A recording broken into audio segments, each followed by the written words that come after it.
Namaste. We carry forward our discussion on community ecology, and today we will have a look at succession. Now, succession asks the question, how does a community form and how does a community change? So, ecological succession is one of the ways in which the community changes. So, it asks the question, suppose you have a bare piece of rock. So, you have this rock that has come up because of say some volcanic activity. So, this would be primarily a basalt rock, or for instance there is a granite rock that is deep inside the earth, and because of some tectonic activities, because of some earthquake related activities, this rock comes up to the surface of the earth. Now, this rock does not have any soil associated with it, it is just a bare rock. So, how is it that this rock is converted into soil, and then how do different kinds of communities or different kinds of populations come into this place and then form a community, and then will that community remain constant with time, or will that community go on changing with time? And if this community changes, what are the factors that are responsible for these changes? So, all of these things are considered in the case of succession. So, in this case we have this this magma that is coming out, and here we have the rocks that have been formed. Now, these rocks are very hard rocks. So, essentially if you put any plant here, the plant will not be able to grow. Even if you say make a hole somewhere here and put a plant inside, the plant will not be able to grow because it does not have access to water, it does not have access to the minerals. Now, this rock is all full of minerals, it has all the nutrients that a plant might need, but then all of those nutrients are locked inside the various minerals that are formed that are there in this rock. So, all these nutrients have to be released by some process, and that process is the ecological succession. So, once you have these rocks, in a short time you will find that there are some lichens that are coming up onto these rocks. Now, lichens are extremely hardy species. So, here on the background this grey color is the rock, and these yellow colored things are the lichens. Now, these are very simple organisms, these are very primitive organisms, and they do not have a huge nutrient requirement. So, essentially they can make use of those small little minerals that are present on the surface of this rock, or maybe those nutrients that are brought along with the wind when it blows some dust on these rocks. So, any small amount of nutrients, any small amount of minerals that are available, these lichens can make use of that. Plus, these lichens are photosynthetic organisms, these are photoautotrophs. So, they can make use of the sunlight to produce their own food. At the same time, their requirements for water is also very less. So, any amount of rainfall that comes into this area, the lichens will absorb that water and maybe store it into their bodies, or maybe if this area is close to the oceans and the air has a lot of humidity, so these lichens can even make use of that humidity. So, what are these lichens doing here? These lichens, once they have come up on the surface of these rocks, they will use the nutrients that are there on the surface, or the nutrients that are brought along with the dust particles. They will make use of the water, they will make use of sunlight, and they will start to proliferate in this area. And at this particular stage there is no competition, there is nothing other than lichens. So, the lichens can have all the space for themselves. So, they are able to cover the whole of the surface. Now, when you have any organic substance that is growing up in any area, and when this substance starts to degrade, you will have a number of organic acids that are formed. So, when you have these lichens, and when these lichens die out, or probably even while they are living, they will be creating a number of organic acids, and some of them will be released into the rocks. So, that is a very small amount of acids that is being released, but nonetheless it plays a very important role, because once you have these mineral acids, once you have the action of chemicals on these rocks, there is some more amount of fragmentation. So, probably earlier you only had the surface of the rock that was available for the growth of these lichens. Now, because they have released some acids, then probably a very thin shell of these rocks has now started to disintegrate. Now, once this shell starts to disintegrate, what is happening is that you have much more amount of minerals that are now available for the growth of any plant material, because earlier you only had the dust that was there, you only had access to those minerals that were exactly on the surface. But now that you have this thin shell that has started deteriorating, so more and more minerals will start breaking apart, more and more nutrients will be released, and so now some more plants can come into the place. And what are those plants? The next stage is the foliose lichen. Now, earlier we had the crustose lichen. Now, in the case of this crustose lichen, you can see that these are in the form of a crust that has come up on the surface. They look like a crust, or so that is why they are called as crustose lichen. In the case of foliose lichen, these look more like leaves. So, if you look at these portions carefully, it looks like you have some leaf kind of arrangement in this place. Now, crustose lichen are followed by the foliose lichen. The requirements of foliose lichen are a bit more than that of the crustose lichen. So, the foliose lichen cannot come up as the first organism or as the pioneer species. But once you have these rocks that have been broken apart, especially on their top surface, so now because you have more amount of nutrients that are available, so there is more nutrients plus there is more amount of strata that is available for any autotrophic organism to make a small indentation or make a small attachment to the rock. So, once that happens, and when you have these foliose lichen, now the properties of foliose lichen are that they have a slightly larger nutrient requirement, they have a slightly more three-dimensional structure, so they are coming out of the surface, plus they are able to perform photosynthesis in a much more efficient manner than the crustose lichen. Now, in the case of the crustose lichen, their photosynthetic efficiency was less, and in the case of the foliose lichen, their photosynthetic efficiency is more. Now, once you have both these kinds of organisms in this area, what do you think? Who is going to outcompete whom? Now, of course, the foliose lichen who have a better photosynthetic ability, they will be able to outcompete the crustose lichen. So, the crustose lichen made way for the foliose lichen, and the foliose lichen in effect were able to displace out the crustose lichen from this area. Now, where are we getting all these lichens from? These lichens are coming from the spores that are there in the air or are being brought about from the winds. So, they were not present initially when we had these rocks. You do not have any plant material, but then along with the air you will have some spores that will come and land here, you will have some amount of dust that will come and land here, and then probably in the next rains you will have this process of succession that has started from the crustose lichen into the foliose lichen. Now, when you have these foliose lichen, they are able to generate much more amount of organic material as compared to the crustose lichen, and in effect they are able to generate much more amount of acids when they are living and also when their bodies are decaying. Now, in that case you will have that the layer of rocks that was exposed, it now deepens a bit.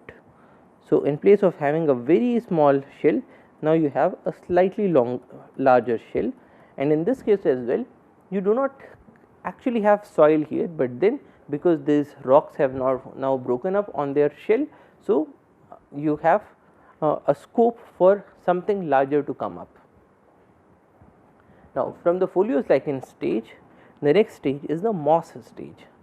Now, the moss stage will come up when you have these rocks whose surface has been broken up to a larger extent. So, they cannot come before the foliose lichen or before the crustose lichen, they will come only after that, and once they have come up, so now you can see that these are all more greenish in color. So, they have much more better photosynthetic ability, and then because of the interspecific competition, they will be able to displace off the foliose lichen that are present there. Now, of course, it is not necessary that all of these areas should have a complete cover of mosses. So, it is possible that in this particular rock you have this area, the first area that has say mosses, you have some other area that still has your crustose lichen, you can have some other area that has your foliose lichen, and so on, because in this particular region your succession started much before than it was able to do in this area, or probably in this area where you only have a bare rock. So, in a large chunk of rock, it is possible that you have different stages in different places, but then after a while this is the way in which your community will move from one organism to the next organism. Now, in the case of these mosses, they are doing much more photosynthesis, they have some roots that are now coming up, and once you have the roots, they will able to break up the rocks even further. Why? Because if this is your rock and then you have this crack which was there, and the top surface is having some amount of broken portions in which you can have the nutrients. Now, if you have a plant that is coming up in this area, so this plant will be having roots, and probably the roots will reach much deeper. So, in this case your roots are able to reach this point and are probably able to secrete some chemicals inside this crack. So, probably some acids, because the roots also want to make space for themselves. So, in that case you will have some more amount of degradation that is happening very deep inside, and once that happens, then probably this crack will enlarge. And similarly, if you say have a very small crack here and you have a root that is coming up here, so this crack will also start to enlarge. So, in effect what is happening is that this rock surface is now getting more and more cracked, and in these cracks there would be other processes as well. So, for instance, if you have a rock and you say have this crack here, now in the night time probably there would be some amount of dew that would accumulate. So, dew consists of your water droplets, probably some amount of water droplets will start accumulating inside, and once that happens, and if the temperature is very less, so in that case these water droplets might start to freeze. So, they will form a piece of ice inside. Now, we know that the density of water is highest at 4 degrees Celsius. So, as your temperature is going down, as it reaches 4 degrees, so you have the densest amount of the densest sort of water. Then once the ice starts forming, so you have reduced its temperature from 4 to 3 to 2 to 1 and then 0, and maybe even to the sub-zero temperatures. So, what is happening now is that the density of water is now reducing, which means that the water is now becoming lighter, which is why you have ice cubes that float on the surface of water, because they have a lesser density. Now, if something has a lesser density, it means that it has a larger volume, and once you have something that has a larger volume, it requires more amount of space. So, when these ice particles, when they start freezing in this area, they also exert some kind of outward force on this particular crack and on this particular rock. So, what would that lead to? That would lead to some secondary cracks that develop on the surface, and once that happens, you will have water that comes into these areas as well.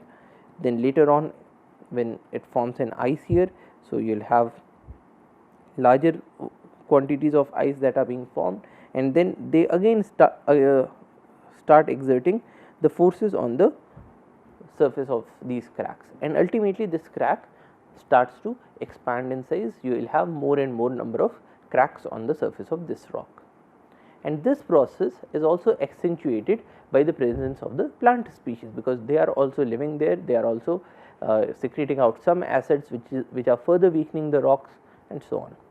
Now, not just ice, but you can also have a situation in which you have a surface of the rock, and when you have the sun that is shining in the daytime, so probably this area becomes very warm, and then in the night time when the area cools down, so this area is now suffering, it is now becoming cold, and so it is now shrinking. Now, for a number of materials, when you heat up the material, the size increases, when you cool it down, the size reduces. Now, in this case, because of the continuous action of sun and the moon, you will have some expansion and some contraction that is happening on the surface at all times. Once that happens, that will also lead to the breaking up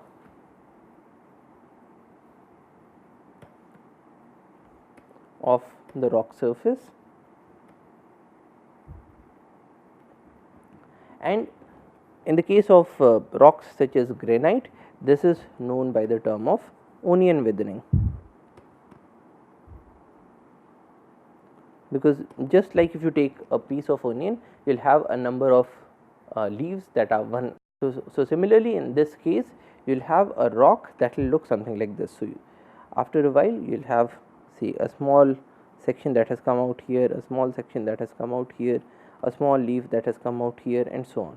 So, in this case, your rock is now getting separated layer by layer. So, just like in the case of an onion, you have layers that are forming on the surface, which are also leading to cracks here. Similarly, if you have a rock with a small crack, and probably this area is close to the seas. Now, if this area is close to the seas, then you might have some amount of seawater that is coming into this area, or probably some amount of salts that are being blown along with the wind and are getting deposited here. Now, what happens? If you have, say, a small amount of salty water, brackish water here, and when you have the sun, so this water starts to evaporate. Once that starts to evaporate, the salt particles, they start accumulating here. Then later on, maybe some more amount of water came along with the salts, so again that evaporated. So, after a while you will have a salt solution that is of a very high concentration, and in this high concentration, when you again have the sun, so you will start seeing crystals of salt that are forming here. Now, again, once you have this crystal formation, the salt crystal that was earlier, say, small in size, that will start becoming larger and larger in size. Now, during this process of crystallization, as your crystal is expanding, there also it will start exerting forces on these surfaces, and because of these forces, the rock might crack further.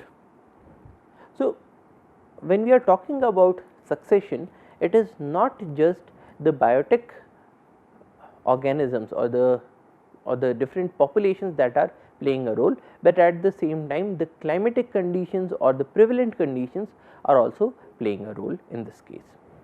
Now, once you have these cracks, you started with the lichens, now you have reached the moss stage. Now, the moss will further accentuate the cracks, and after a short while, when these mosses start to die, their bodies will start converting into the humus. So, now you have an area where you have this rock is cracked in a number of places, then this rock has also been converted into a powdery form at a number of places. Now, these rocks also have some lichens and maybe some mosses that have come up, and they are also dying. When they are dying, you are also having some organic material that is coming up into this area. So, what do you have now? You have rock particles which is providing you minerals, you have the organic matter which is coming from the dead tissues of these different species. Once you combine both of these together, what is this? This is soil. So, now you have soil in this area. So, because of the action of the climate, because of the action of different plants, now this rock has this top layer of the rock has now been converted into soil. Now, once you have soil in an area, you will start seeing some other species, maybe you will start seeing grasses in that area. Now, grasses are much more prolific species, they are able to perform photosynthesis in a much better way, and once you start seeing grasses in this area, so the mosses and the lichens, they have now been out competed. So, they get removed from the system, and now you have lots and lots of grasses. Once you have these grasses, they are now further breaking up the soil, or they are further breaking up the rock surface that is down there, because of they have very extensive root system. So, in the case of your mosses, you did not have an extensive root system, but now you even have a more extensive root system. You have a much better photosynthetic ability. So, you are able to generate a much larger amount of organic matter. So, in this process, the rocks are now breaking up even further, and after a short while these grasses will make way for shrubs. Now, as we are moving from the grasses to the shrubs, we will observe that the requirement of different nutrients will change again, because grasses can grow in low nutrient environments, but your shrubs will require typically a higher nutrient conditions. Now, these higher nutrient conditions are brought about because the grasses were able to break the rocks, break the soil, and so much more amount of nutrients now becomes available for the growth of these plants. And after the shrubs, you will start seeing a forest in a short while. Now, a forest is typically referred to as a climax community. So, this is typically the end where your succession is going to end. So, you start from a bare rock, you move from lichens to mosses to grass to shrubs to trees, and ultimately you reach to a climax stage, which is the forest stage. Now, this is what succession is all about. So, when you talk about succession, you are asking which species is making way for which species. So, who comes after whom? That is what you are asking when you are studying succession. So, for instance, even in the case of royalty, when we say that there is this particular prince who is going to succeed his father as the next king, so that is succession. Here in the case of ecological succession, we are asking which community is getting succeeded and which community is succeeding the previous community. Now, we define ecological succession as the process of change in the species structure of an ecological community over time. Now, we have this ecological community which was having your lichens in an area, maybe it was having say 2 or 3 different species of lichen, but then slowly and steadily the species structure is changing. You are getting other species such as grasses, you are getting shrubs, the earlier species are getting out competed, they are dying off, they are making way for these newer species, and so the species structure of the ecological community is changing at all times, and the process of this change is known as ecological succession. It takes place over a long period of time. And we also have this other term which is called as seer.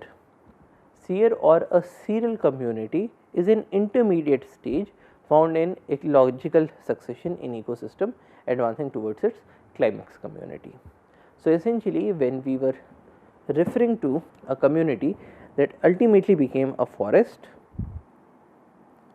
so this community started with your lichens,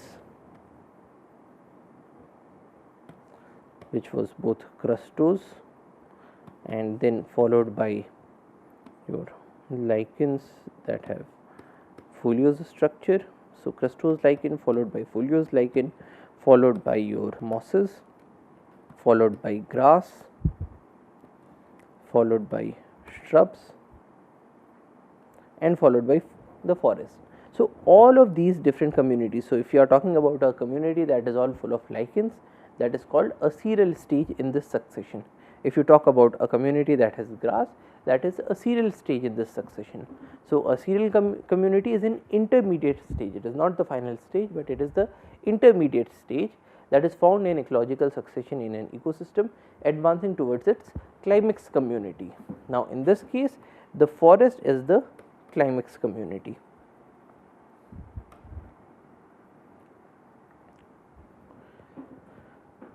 Now, when we talk about sears, they are of three different kinds. The first one is known as a hydrosear. Now, hydro is water, sear is your cereal community. So, this is a cereal community that is found in water, and we will have a look at it in more detail in a short while. The second one is a zero sear. Now, zero is dry, so dry community, a community in a dry area.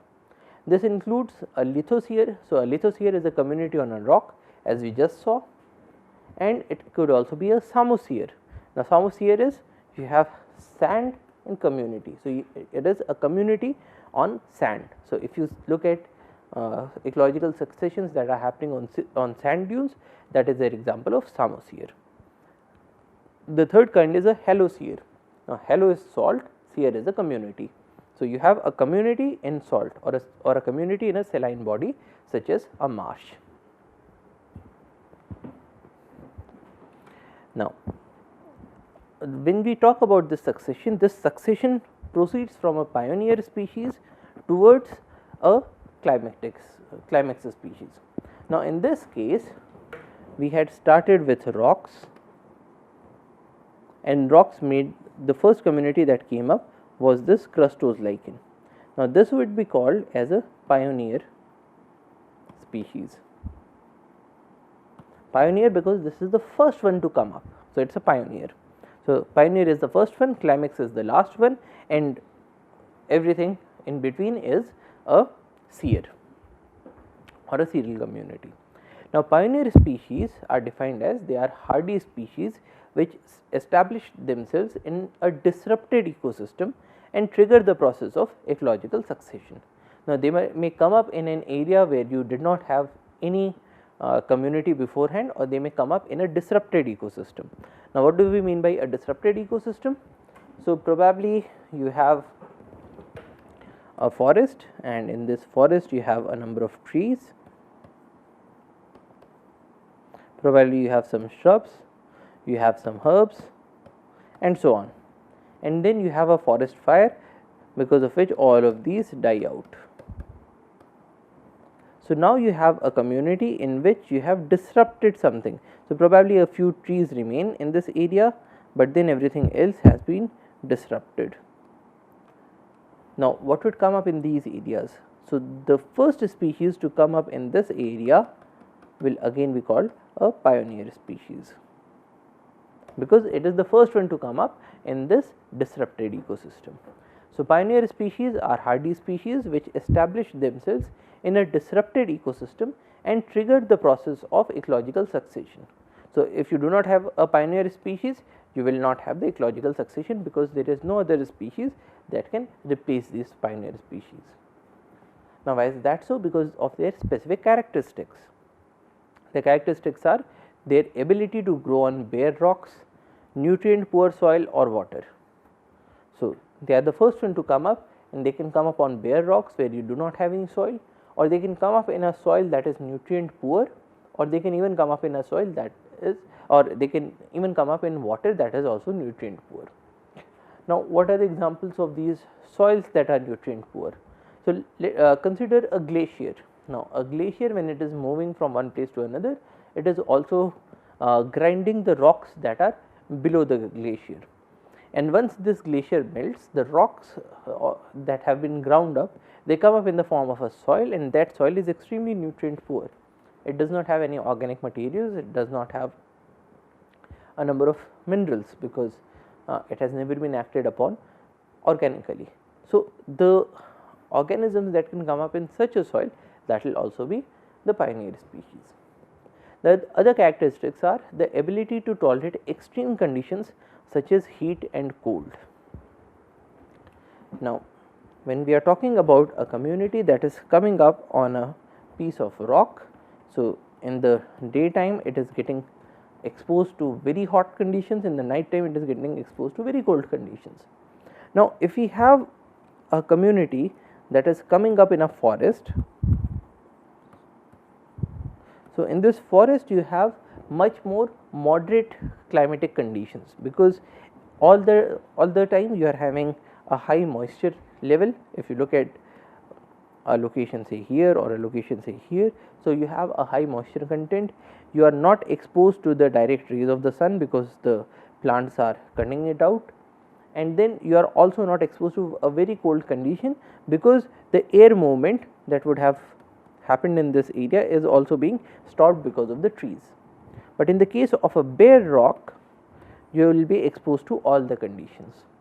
Now, the pioneer species are able to tolerate these extreme conditions. They are able to tolerate extreme heat, they are able to tolerate extreme cold. They have less nutritional requirements and they are often photoautotrophs because they are photoautotrophs because there is nothing else available for them. So, only those species can come up and they have less nutritional requirements. If there is a species that requires say nitrogen, phosphorus, potassium in high concentration, maybe in a water soluble form that is available in soil, that cannot be a pioneer species. They are typically small in size because again you have less amount of nutrients that are available, you have very extreme conditions, and so you are not able to or these species are not able to support a very large body size. So, they are small in size. They often have a short lifespan with rapid growth and they are mostly annual species. So, they are not perennial species, they cannot remain there for a number of years. They probably come up in those conditions that are favorable and then they die off. So, probably in the very extreme summers they will die off, probably in very extreme winters you will not see these species, probably these species will come up in the spring season in that area. Now, because you have spring season only once in a year, so these species will come up only once in a year and then they will die off. So, they often have a short lifespan as against our forest species or the climax species that have a very long lifespan. Then they have the ability to disperse through spores or seeds and they are also prolific seed producers. Now, they have to be those species that are able to disperse through spores or seeds, because otherwise when you talk about a bare piece of rock say of a volcanic origin, where do you get these spores in the first place, or where do you get these pioneer species in the first place? So, they have to have a dispersal mechanism through either air or through water. So, they have to give out spores or seeds, and typically these plants are also very prolific in their seed production. On the other hand, we have the climax species. So, in our example the forest was the climax species. Now, a climax species is defined as, or a climax community is defined as, a biological community of plants, animals and fungi which through the process of ecological succession in the development of vegetation in an area over time have reached a steady state. So, essentially when we talk about a climax community, it is a steady state community. When we say a steady state, it means that it is able to remain as this community for a very long period of time. So, once you have these sal forests in this area, so probably they will continue for hundreds of years because they are in a steady state. There is no other factor that is now pushing them towards some other community or towards some other change. So, it is a biological community of plants, animals and fungi. Now, why does it have all these together? Unlike a pioneer species that is making way for itself, in the case of a climax community, you have so many species that are together that they are able to support each other. So, when you have the plants that are growing, so these plants will be giving out leaves. These leaves upon dying they will fall onto the ground, and if you do not have fungi, then you will not be able to break these leaves down into the nutrients again. Or if you do not have say these animals here, so in that case probably there would be some species that would try to outcompete everything else. Now, because you have these predatory organisms, because you have these animals, and because you have a rich biodiversity with a number of decomposers, so this community is able to sustain itself for a very long period of time, so that it has reached a steady state. Now, there are 4 kinds of climaxes that have been recognized. The first one is a climatic climax, which is controlled by the climate of the region.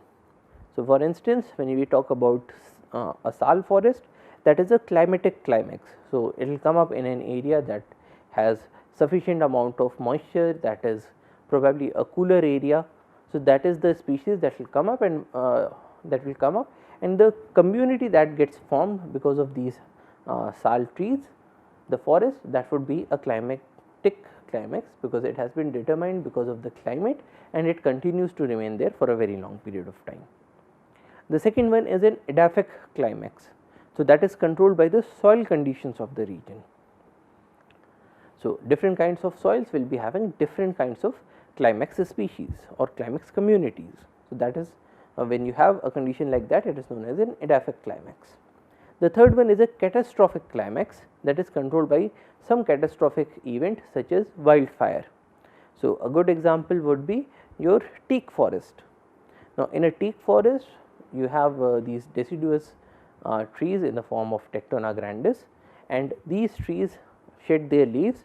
When you shed when these trees shed their leaves, you have ample amount of dry fuel that is available there, and so they are very frequently prone to forest fires. Now, once you have the forest fires in these areas, so a number of other species that are now trying to push it towards some other cereal stage will die off. So, in this case what we are saying is that you have these forests, you have these teak trees, and probably you are having some other trees that are now coming up. Now, these teak trees, when they shed their leaves, so you have a lot amount of fuel that is available on the forest floor, and when you have a very high fuel load, so typically these forests get engulfed in a large sized fire, or these are rapidly or these are frequently exposed to forest fires. Now, once you have these forest fires, then the species that are not able to resist these fires, they die off. So, these species die off, but then the teak plants, because they are fire resistant, so they are able to survive. Now, if we do not have forest fires in these areas, then probably these teak forests will start converting into something else. So, they will start converting into a forest that is probably having more amount of moisture in that area. But then because we are having these forest fires every year or year after year, so in that case they are able to maintain themselves as a teak forest or as a teak community. So, in this case the climax that has been formed is formed because of this catastrophic event, and so it is known as a catastrophic climax. And the fourth one is a dysclimax, that is controlled by some disturbance which could be man or domestic animals, and a good example is grasslands. So, in a grassland, so suppose you have these grasslands, and these grasslands are being used for say cattle grazing. Now, when that is the situation, if there is any shrub that is coming up in this area, the man would come and it would kill off these. So, these would be uprooted. So, because of the action of human beings, these communities are not able to evolve further. So, they are not able to convert into a shrubland or maybe into a woodland or into a forest. So, such kinds of communities that are governed or that have reached their climax stage because of some disturbance either due to man or due to domestic animals. So, these kinds of climax communities are known as dysclimax communities. Now, whatever the kinds of climax that we see, the climax community will have certain characteristics. What are those characteristics? The vegetation is tolerant of the environmental conditions. So, for instance, when we talk about a sal forest, you will not get a sal forest that is there in a marshy area, because it is intolerant of the environmental conditions. It will only be formed in those areas where the environmental conditions are suitable. So, the vegetation that comes up in a climax community, it is tolerant of the environmental conditions. The climax community typically has a high species diversity. It has a well formed spatial structure. When we say a spatial structure, it means that we have a good top canopy, middle canopy, say low your shrubs, your ground cover, and so on. So, it has a well formed spatial structure. There are complex food chains that provide stability to this community. So, if you have a very simple ecosystem, so that cannot be a climax ecosystem, you will typically have a very complicated structure, you will have a number of food chains, you will have a very complex food web, so that even if there is some amount of disturbance, probably one particular species dies off or it gets reduced in its numbers. So, in that case there should be some other species that is able to support the community. So, in that case you will have very complex food chains that will provide stability, because remember that in the case of a climax community you want to have a situation that it is a steady state, it should persist, it should prevail for a very long period of time. So, for that you require stability, which is provided by complex food chains and food webs. Then there is equilibrium between gross production and respiration, uptake and release of nutrients. When we mean, what do we mean by this equilibrium? If there is more uptake of nutrients and less release of nutrients, so in that case your community will suffer some sort of a change, because you will have a soil that is getting depleted year after year. So, in that case the organisms that are living or the vegetation that has come up, it might change. There might be some other species that would outcompete the present species, because the present species require much more amount of nutrients, they are taking up much more amount of nutrients, but then the soil is getting poorer and poorer with time. So, that cannot be a situation, because if that be the situation, then your community will change with time and a climax community cannot change. Or suppose you have a situation in which the uptake of nutrients is less, the release of nutrients is more. So, in that case your soil is changing, the soil is becoming more and more fertile with time. If that is the situation, so in that case you will have some other plants that are better able to use these nutrients, and they will come up and they will start outcompeting the present species. So, there again you will have a situation that is not a climax situation, but is an intermediate situation. Similarly, you have equilibrium between gross production and respiration. So, on an average the amount of energy that is coming into the system is also getting lost because of respiration, because of having a number of animals in this area. Suppose you have a gross production that is greater than respiration. So, in that case you will start accumulating more and more biomass in this system, and once that happens, because it is changing with time, we will say that it is not a climax community. So, a climax community needs to have an equilibrium between a number of things such as gross production and respiration and uptake and release of nutrients. Also, the species composition continues for a long time, again because it maintains a steady state. So, the species composition is not going to change. The climax community is a good indicator of the climate and other conditions of the area. Now, because you have these climax communities that are tolerant of the environmental conditions. So, if you have a climax community that has come up, you can just use the species that are found in the climax community to get an idea about the general climate and other conditions of the area. What is the soil type, how much amount of moisture do you have, what is the climate of that area. You can tell about all of these just by looking at the climax community, because that is dependent on the environmental conditions and that is going to continue for a long period of time. Now, we have talked about succession. Now, let us look at the kinds of succession. There are three different kinds of succession. The first one is called as a primary succession. Successional dynamics beginning with colonization of an area that has not been previously occupied by an ecological community, such as newly exposed rock or sand surfaces, lava flows, newly exposed glacial tilts, etc., are referred to as primary succession. Now, in the case of a primary succession, it begins with an area that never had an ecological community beforehand, such as the bare rock situation that we just saw. The second one is a secondary succession. A secondary succession is successional dynamics following severe disturbance or removal of a pre-existing community are called secondary succession. A good example is a forest that suffered with a forest fire, and in that forest fire all the plants died off, and so you have an area that is now devoid of any vegetation. Now, when succession starts again in that area, that is known as a secondary succession.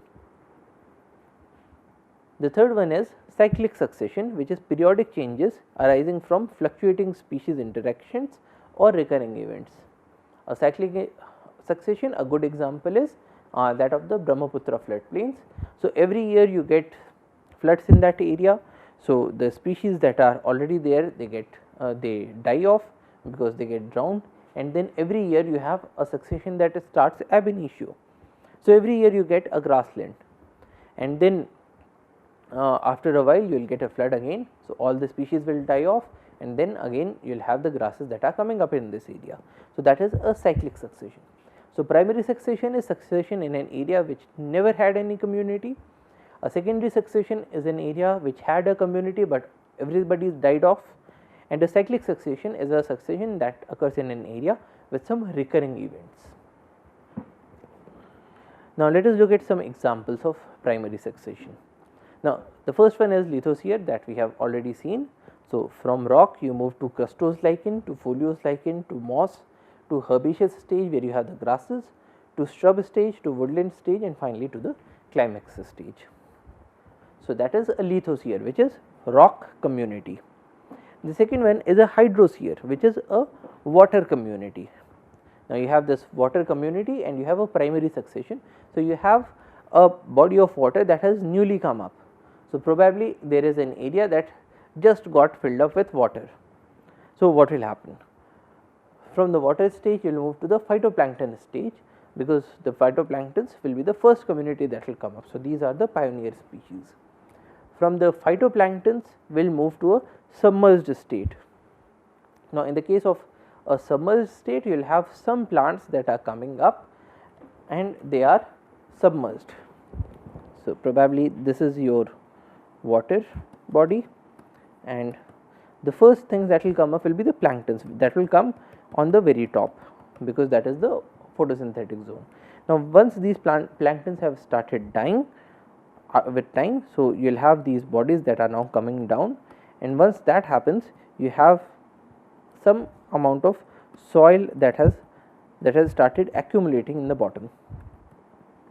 Now, once you have these soils which are formed because of these organic materials that came from these planktons, so now you will start seeing some submerged vegetation. So, you will start seeing some plants that are coming up which are submerged. After this submerged state you will start seeing some floating vegetation. A floating vegetation is something that is coming up, it has these roots here and it is getting all the nutrients just from the water itself, it is not getting into contact with the soil.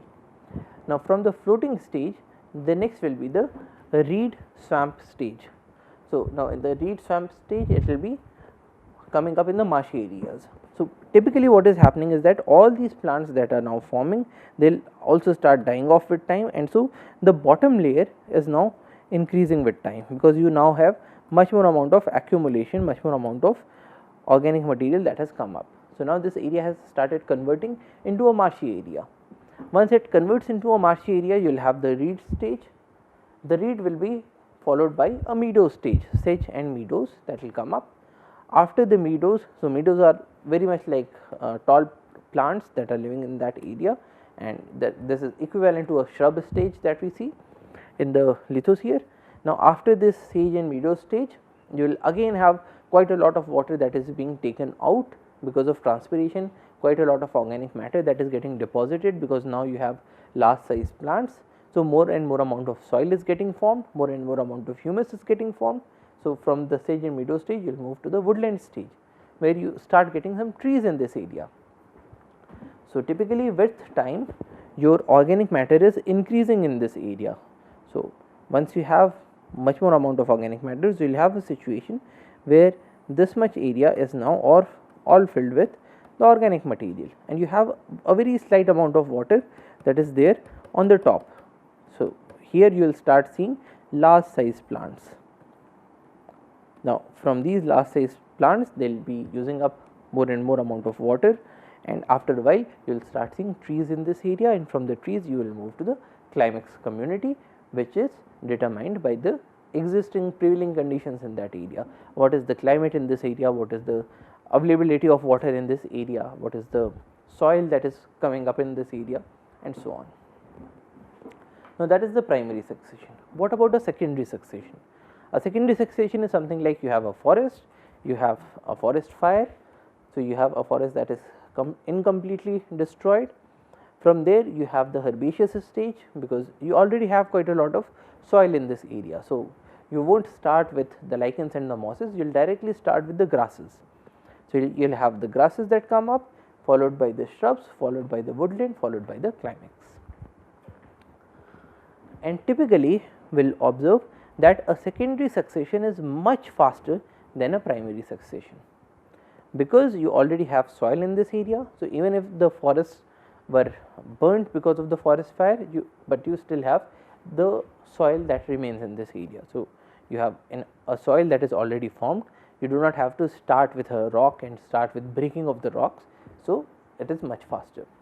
You already have spores and seeds that are present in the soil. So, there would be some seeds that are left unburnt and they will start the process of succession, as against in the case of a primary succession where your spores had to be brought by the action of wind or water. Also, there can be regeneration of some plants from the roots. So, because you have these roots that are there inside the soil and the top layer got burnt, but the roots remain. So, probably there would be some amount of vegetative growth from the roots itself. So, that will also start, and typically the soil fertility is high enough to support the organisms. So, in the case of a primary succession such as a rock, the fertility was less, but in this case the fertility is already high, because it was already supporting a large sized forest community. Now, succession is also classified as autogenic succession or allogenic succession. Now, auto is self, gen is production. So, autogenic is something that produces itself, allo is outside, genic is production. So, it is production from outside. Now, autogenic succession is a succession that is governed by something that is inside. It is brought by changes in the soil caused by the organisms that are already present there. These changes include accumulation of organic matter in litter or humic layer, alteration of soil nutrients, or change in the pH of the soil due to the plants growing there. Now, in the case of an autogenic succession, you have the organisms that are already present. Now, because you have these organisms, they are bringing about some changes in the biotic and the abiotic components of that ecosystem. So, for instance, you had this rock and this rock had some lichens. So, because these lichens were able to break down the rocks further, so they were making way for newer species such as the mosses. That is an autogenic succession. Allogenic succession is caused by external environmental influences and not by the vegetation. So, for example, soil changes due to erosion, leaching or deposition of silt and clay can alter the nutrient content and water relationships in the ecosystem. Other examples include volcanic eruptions, meteor or comet strike, flooding, drought, earthquakes, and non-anthropogenic climate change. So, what we are seeing here is that in the case of an autogenic succession, you have a plant or a community that is already there, and this community is making some changes that is leading to the succession. In the case of an allogenic succession, there is no role of the community that is already present, but we bring about a much greater influence from outside that is leading to a succession. So, a good example is something that we saw in the case of Brahmaputra. So, the Brahmaputra river floods every year. So, because of this flood, you have a succession that starts. It is not caused by the grasses that are already present in that area. But in the case of an autogenic succession, the succession will be caused because of the organisms that are already present. Now, we can differentiate between different phases of succession. So, this is typically what you can correlate to the rock example that we have seen. So, the succession begins with the nudation stage. So, nudation is making something bare. So, it begins with the development of a bare site such as a rock surface or maybe a new lake that is formed. So, that does not have anything else, it is completely bare. So, that is nudation. After nudation, you will have migration, which refers to the arrival of the propagules. So, in the case of your rocks, you have the spores of lichens that are coming up from outside. So, that is migration in this terminology. Now, remember that we had defined migration as a seasonal movement of organisms from one place to another in typically in a repetitive manner, but in this case when we talk about succession, migration is just defined as the arrival of propagules. So, this is not the usual definition of migration. So, once you have the migration, then you have echesis. Now, echesis is establishment and initial growth of vegetation. So, you had these lichens that established themselves and then they started growing in that area. Next, you have aggregation, which is increase in numbers and population densities. So, earlier you had a small patch of lichens, now you have a larger patch of lichen, and there are a number of lichen individuals that are there in this population. Now, once you have aggregation, the next stage will be competition. So, the vegetation has become well established, it grows and spreads. So, now various organisms or various species now begin to compete for space, light and nutrients. So, when you had this lichen stage, probably there were a few moss spores that also migrated into this area, but now you have a competition, and in this competition now you are pitting up the lichens against the mosses. Once that happens, there would be some species that will be outcompeted and some species that will be able to keep themselves fixed in that area. Now, after competition we have the reaction phase. During this phase, the autogenic changes such as buildup of humus affect the habitat and one plant community replaces another. Now, you have competition between lichens and mosses, but then the lichens have already changed the soil in that area. So, they have made the soil much more fertile, and so when there is a fertile soil that is available, so the mosses are able to outcompete the lichens.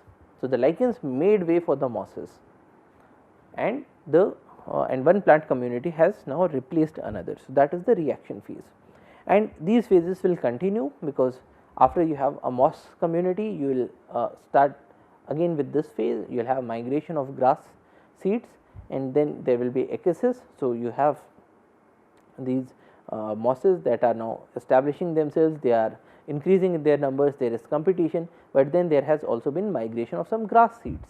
So, in that case you will again have a reaction. In the case of reaction, the mosses will make way for the grasses, the mosses will die out, grasses will establish themselves, and then again you move with the establishment, aggregation, competition and reaction.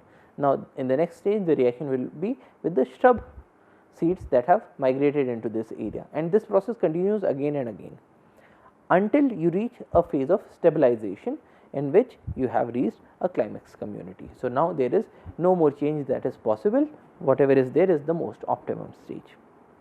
So, these are the phases of succession, and when we talk about these climaxes, then one question arises, how many climaxes can be there? So, suppose I have a bare piece of rock in the case of Madhya Pradesh. So, in this rock what would be the climaxes community that will come up? So, in this case there have been a number of observations. So, the first one is by Clements in 1916. He put up a theory which is known as a monoclimax theory or a climatic climax theory. There is only one climax whose characteristics are determined solely by the climate. The process of succession and modification of environment overcome the effects of other factors such as topography, parent material of the soil, etc. So, basically if we go with this theory, it would say that because we have this rock in Madhya Pradesh, so this rock is governed, or the climax community that will come up in this area will be governed only by the climate of this area. So, essentially whatever is the climax community in the nearby areas, that would be the climax community that will come up on this rock. So, this is monoclimax theory, that is one climax only. So, in any particular area you can determine ab initio what is going to be the climax community in that area. The second theory is that of Tansley, which is called as the polyclimax theory. Now, polyclimax theory says that the climax vegetation of a region consists of more than one vegetation climaxes that are controlled by soil moisture, soil nutrients, topography, soil exposure, fire and animal activity. So, in the case of Clements, he said that there will be only one climax that will come up in this area. In the case of Tansley, he said that there could be some other climaxes that could also come up. So, probably this rock is closer to a water body. So, in that case the climax will be different as compared to when this rock is say closer to another, or maybe it is closer to the mountains.